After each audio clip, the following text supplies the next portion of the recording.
you so much for joining us as we continue to drive it home. Joining me in studio are our friends from Barn Raiser. We have Joel Bleifuss and Justin Perkins. Joel is the editor and publisher of Barn Raiser, and Justin Perkins is deputy editor and publisher. I think I got this wrong last time, so Joel, I got it wrong again, didn't I? Justin. Yeah, hi, Justin. Hi, Joel. Their headphones don't work. How do I do that? Is it? Oh, it's that one? Ooh. Why is it making noise? Ooh. Is it the studio? That's those headphones? There we go. All right. Now I know. So we'll get your headphones going right there. So, hey, Justin, how are you doing? Are you staying hydrated, my friend? I am. It's great to be back in studio. So. We're working on all the headphones. It's finally autumn, I guess. It is. It's gotten chilly out there. Yeah, I love sweaters. I love sweater and boots weather. But I feel like it happened too fast. Like it was too much of a quick shift. Yeah, it was very quick. All of a sudden, all the pumpkins are out too. Yeah, I know. Which I do. I do love Halloween. How's that one work? Working good. Excellent. Appreciate that, Joel. All right. So Joel, tell me what are you guys working on right now? What's kind of the focus with rural communities and small towns? Because we're seeing stories about how farmers are struggling immensely. Some of them on the brink of bankruptcy. Suicide rates seem to have ticked up a little bit. What are you hearing in communities? Yeah, it's definitely a real struggle out there. I mean, all down the line, from cuts at the federal level to what farmers are facing with tariffs. It's a lot of hard things out there, but at the same time, rural communities have endured lots of hardships before, and so I think what we're seeing and what we've been trying to report on is a lot of what people are doing to organize and to respond in the face of this. I think some of this has been, for instance, we've covered a story about rural schools that formerly relied on funding from the federal government for purchasing local food from farmers for their schools, and when that funding was taken away, lots of school food directors didn't know where they would get that funding to get that produce from local farmers, and local farmers also relied on that funding. But thankfully, in response, some states have sort of stepped up, even from states like Oklahoma, Minnesota. Legislators, at least locally, understand how important it is to establish those direct connections between farmers and schools, and so states have sort of chipped in funding. So there's ways that we're filling in the gaps, but of course, it's not enough to sort of cover the immense need out there. Well, on top of that, Joel, is the government shutdown. And I think with folks finding out that SNAP benefits will not be funded on November 1st, that also has an impact on farmers too, doesn't it? Well, that'll have a huge impact. And most people don't realize that rural America has the highest proportion of people on SNAP of any place in the country. And suddenly there'll be lots and lots of people who have no access to food. And it's just how our communities going to respond, and how our elected leaders in Washington go to respond. And of course, on top of that, you have the whole increase in Obamacare, the Affordable Care Act. Fees are going to be going up in November, and that's going to be a huge hit for people who are working jobs that don't pay a lot of money. Are you guys hearing, Justin, at all about how folks are they getting those notices? Do we know if they're, because that was part of the narrative, was notices are going to go out when you do your open enrollment, how much your premiums are going to go up. Are we hearing anything about that? I haven't heard anything personally, but I know, it's coming up on November 1, so it's coming up very soon, and I wonder how they're going to negotiate that with, not negotiate, because clearly Republicans don't want to negotiate, but how they're going to, if the government continues to be shut down and those notices hit, that seems like a pretty volatile moment, don't you think? If the notices don't hit and everything goes up, and then what do people do suddenly? Right. It's going to be a mess. Yeah. It's good. Go ahead. No, and the question is how are people going to respond? And I think we had a good sort of view of that this past Saturday on No King's Day, that people took to the streets in record numbers. It was great to see folks in communities across the country. Yeah. When you see some folks in South Carolina to Montana, it's a good moment, isn't it? Yeah. It's encouraging to see. Yeah. It was very encouraging. What are some of the stories that you're working on, my friend? Right now we're working on a story. So we've back earlier this year, the organization called the Rural Democracy Initiative organized about 40 rural organizations across the country to come together for this Rural Policy Action Summit. And so from that, these 40 organizations came up with a document outlining 4 pillars that they see as ways that policymakers to local organizations and governments and communities can really respond to revitalize rural communities and enact policies that can really meet the needs of the moment here. So we're publishing that report's just about to be published. So we're publishing kind of a introductory thing about that, and that's something we're going to be covering quite closely in the coming months. And that's what's needed is to really, what we've been told over and over again is the reason that, Republicans have been able to turn so many states red is that they know how to talk to, the farmers, the working class. I argue it's also a element of volume.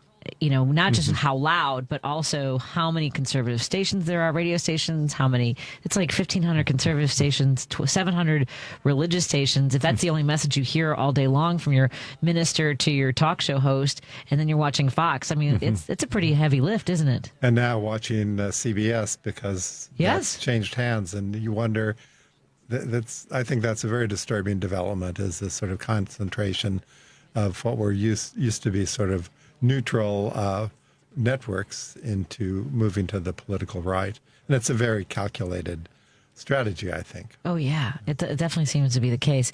Our immigration issues, because when we talked to some folks out of Iowa, some young journalists who were covering the Iowa, my whole brain just completely imploded. What's the caucus, Iowa, they were covering the Iowa caucus. What everyone talked about was immigrants and the cost of food. Right, they wanted immigrants out. We saw that at the RNC, mass deportations.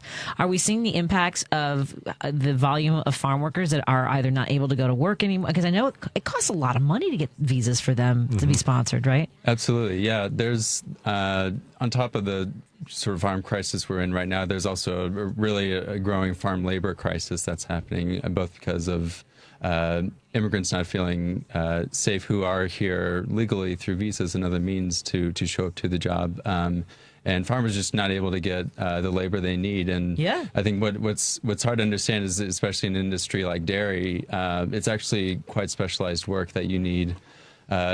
Lots of dairy farmers rely on hiring the same people year after year because they have the skills and the knowledge required to do that work. And to do that work, they need to be here sort of almost year round and relying on the visas. So it's causing a major disruption for many farmers, and even some farmers we know of have sold off their whole herds because they aren't able to find the labor to milk the cows, and if you can't milk the cows, that's dangerous to the cows as well. So we make jokes about leopards eating faces and farting around and finding out. But are we seeing any? Because it seems as though this has such the Republican sort of narrative has such a deep hold on. I think it was 76% of farmers voted for Trump.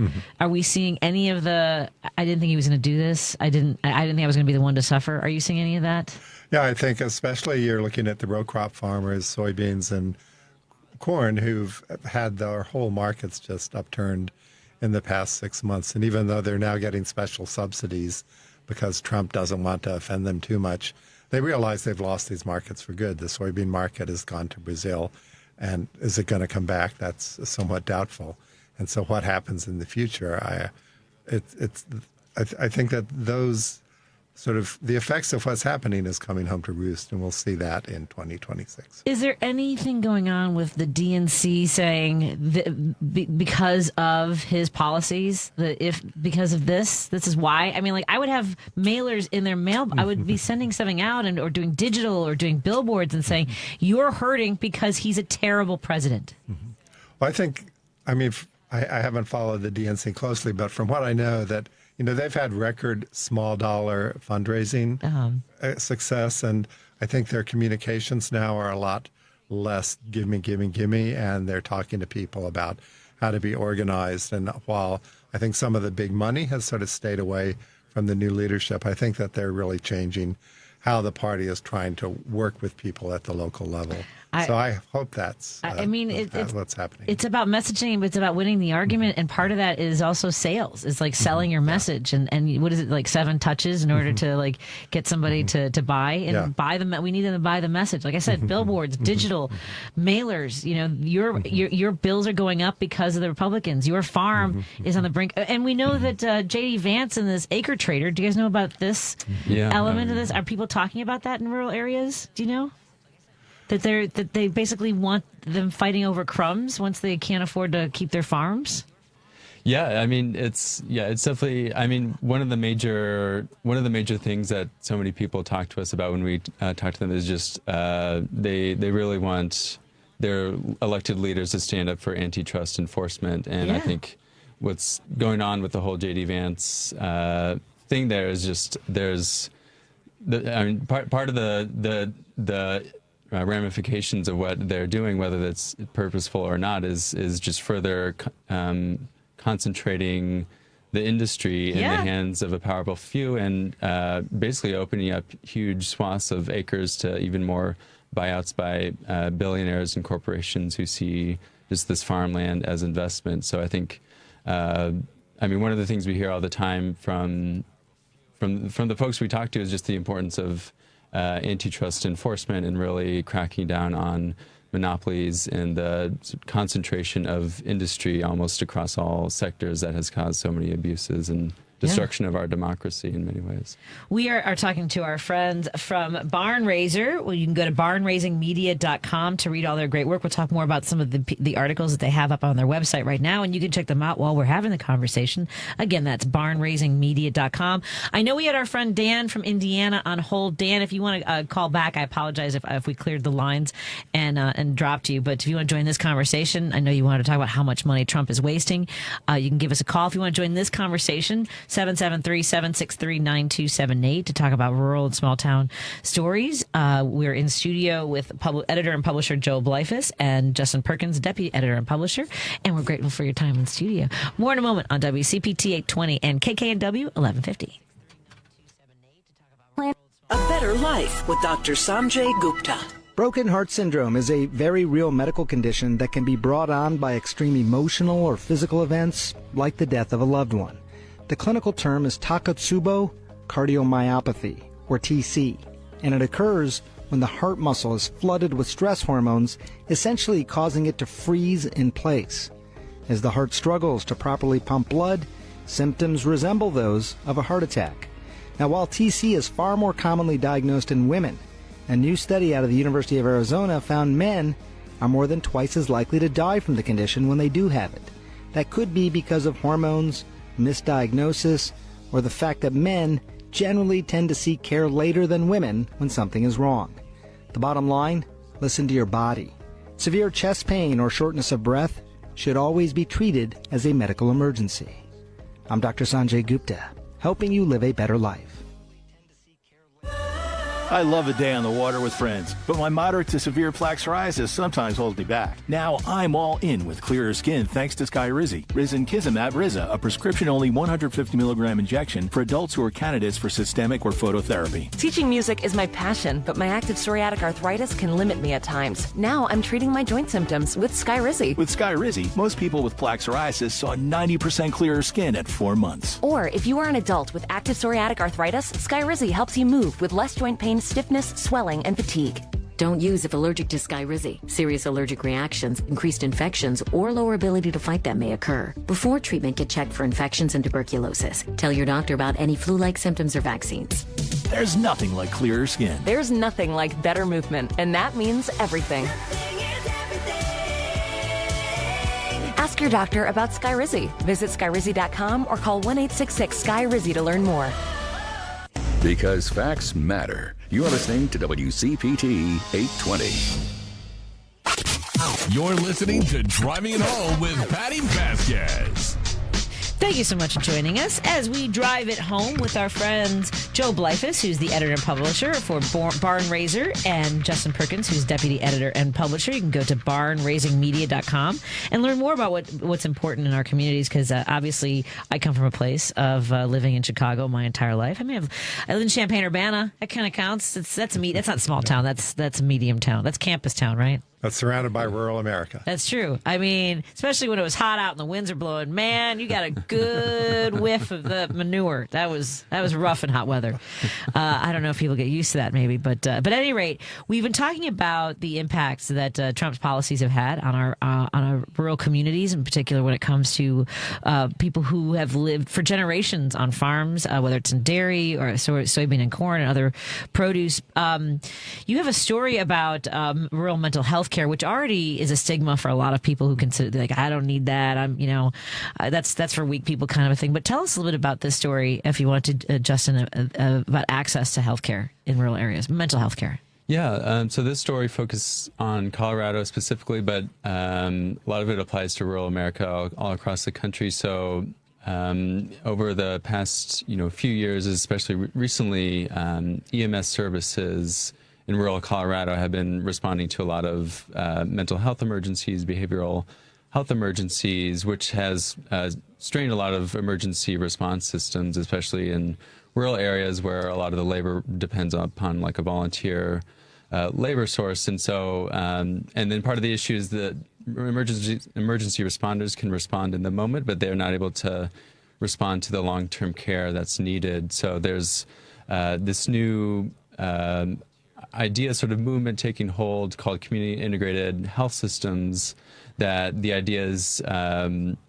being able to allow and license like social workers, emergency service workers, people who are trained in responding to the long-term care for behavioral and mental health care, to be able to have them sort of integrate into the community through home care services and other means, and essentially sort of provide this extra layer of behavioral health care that is both good, better, improves the mental health of rural communities, but also puts less of a strain on emergency response systems. That's great. I mean, it sounds like a smart idea. A lot of these pilot programs, too, that integrate social workers with maybe, first responders and calls for domestic violence that don't need necessarily to result in someone escalating the situation, right?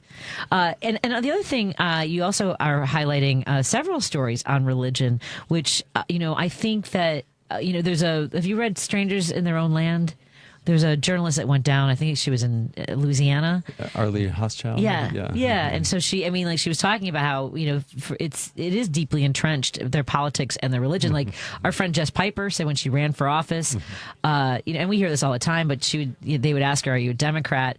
And she was like, "Yeah." And they're like, "Well, I'm a Christian. I can't vote for Democrats." Right? This is something that I don't even know how we make any inroads there when it's such a strong hold. And I think we should be able to, because Democrats have faith. We just did a story on Eaglebrook, which is Pete Hegseth's home church. He grew up in it. It's the largest church in the country. It has 40 outposts. It's all electronic. They get you go to these places. Some of them are in barns, or one is at least in a barn, and everybody goes and gets the same message from the same pastor.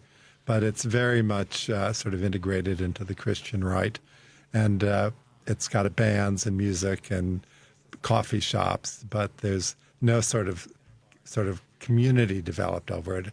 It's from what our reporter said, you just go in and you get your message and you go out.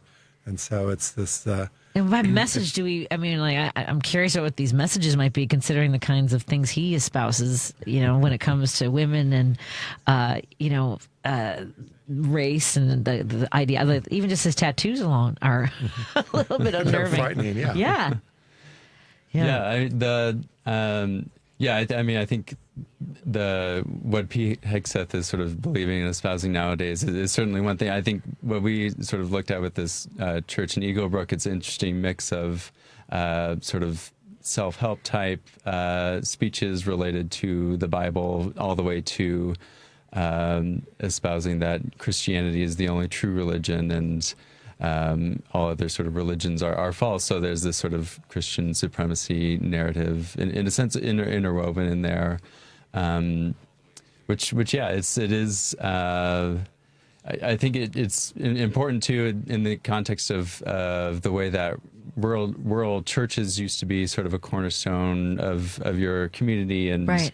The pastor, lived in your community, knew right. the different aspects, who was all in and out there, and had to, in a sense, attend to everyone in that community. So as lots of these mainline churches have dwindled over the years, and so many of them have shuttered in rural America. Now there's this sort of void, and in any kind of void or vacuum, people are going to look to fill that with something. And so what these sort of larger mega churches are now offering is this sort of very hopeful, almost sort of flashy message that's able to come in. But at the same time, it's this minister in Minneapolis who's preaching to someone in rural right. Minnesota who has no connection to their community, and it's almost this what one religion scholar called a kind of Walmart effect of wow. of religion. Interesting. That's a good way to put it. Yeah. I do love this story too about what we can learn from Indigenous leaders and organizers in climate sort of this battle to preserve our land. Do you want to tell us a little bit about that story? I love this. Yeah, that's our contributing editor for Barn Raiser, Winona LaDuke, wrote this story, and one of the main things is just, in a time where we're facing so many struggles and challenges, we wanted to lift up those stories of people who came together and did something really amazing. So the story looked at both the Klamath River restoration in California and Oregon, and then the block of a natural gas, liquefied natural gas pipeline in Coos Bay, Oregon. So the Klamath River was this really, decades-long fight. There had been multiple dams put on the Klamath River, and even in early 2000s, there was lots of tensions between farming community and indigenous communities for farming communities wanting to use the river for irrigation and other purposes. Meanwhile, with the dams and with drought happening, so much of the river got shallow and almost dried up that salmon were dying in the river. These really amazing amount of species of salmon were dying and becoming endangered. And so there's this whole almost ecosystem collapse that there's this huge amount of organizing by indigenous and other activists in the area, and eventually 4 dams were brought down on the Klamath River, and it was one of the biggest river restoration projects of its kind. And this year, in fact, was the first time that salmon were seen swimming all the way up the Klamath River for the first time. So it's really quite an amazing. First time in over 100 years. Yeah. Wow. And I think we need those kinds of stories to be reminded of what can be accomplished, and again, in the shadow of what big corporations are trying to do to our, not just our, our livelihoods, but obviously our ecological systems. For sure, yeah. And this one especially, the owner of some of these hydroelectric dams was owned by Berkshire Hathaway and Warren Buffett. So it's amazing that these activists, in a sense, went up against one of the most powerful, rich people in the world. Yeah, I wish he would do more better stuff. We mentioned a moment ago before we come to the end of our segment. You also have an article about Democrats getting more candidates in more races in rural areas. This is, a lot of these seats were just left unopposed for decades, right? Yeah, for the first time in probably forever, there's a Democrat running in every single House race in Virginia. Wow! And that's how you have to start. You have to start building up at a local level to create a base that you can then build on and eventually win. Yeah, so. You got to build coalitions, because otherwise you're out there. We're all left hanging out there by ourselves. Because as we saw over the weekend, there were rallies and marches and protests in every community. Well, it seemed like. I couldn't cover every single one. But is there anything else you want to make sure folks know about the work that you guys are doing at Barn Raiser? What's coming up? Yeah, we've got stories about how mine workers are sort of speaking out in the moment, and working on It's a lot. When you got a lot of lots of plate other spinning. things Yeah. yeah. Well, we'll let folks know before we go why it's so important for us to be keyed in, sort of aware of what's happening in our rural communities, because I think we forget.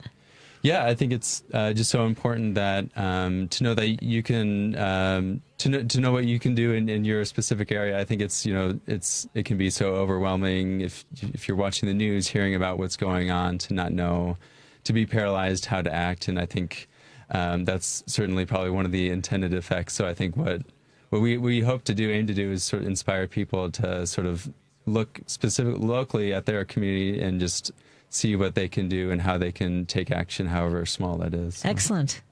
Yeah, you may be in a sort of red county and be a blue minority, but you can still have a lot of impact and change. And that's the only way things will change, is that people come together. Well, thank you for all the work that you guys do. Everyone, go to barnraisingmedia.com.